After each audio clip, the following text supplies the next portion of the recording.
Dahil sa mas minaigting na kampanya ng pambansang pulisya kontra ilegal na droga, kalaboso ang isang individual na kinilalang isang tulak ng droga sa isang buy-bust operation ng mga otoridad sa Barangay Poblacion 7, Mamburao Occidental, Mindoro.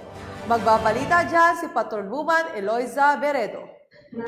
Sa kasong paglabag sa Republic Act 9165 o ang Comprehensive Dangerous Drug Act of 2002, ang kinilalang tulak ng illegal na droga sa ikinasang buy-bust operation ng Philippine Drug Enforcement Agency Occidental Mindoro.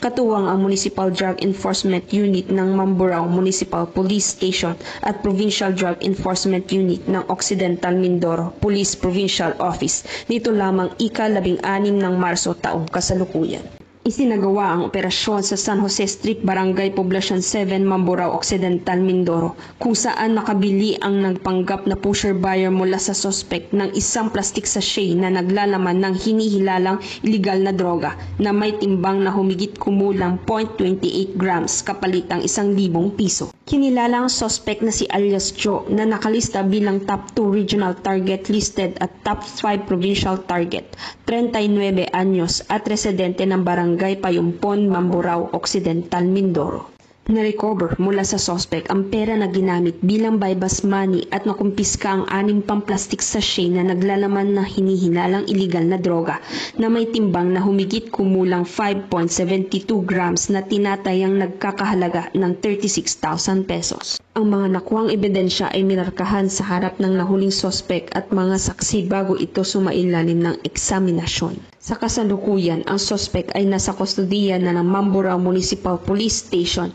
at nasampahan na ng kasong paglabag sa Republic Act 9165 o ang Comprehensive Dangerous Drug Act of 2002. Ang operasyon laban sa illegal na droga sa Occidental Mindoro ay bahagi ng pinaigting na kampanya ng kapulisan sa lalawigan.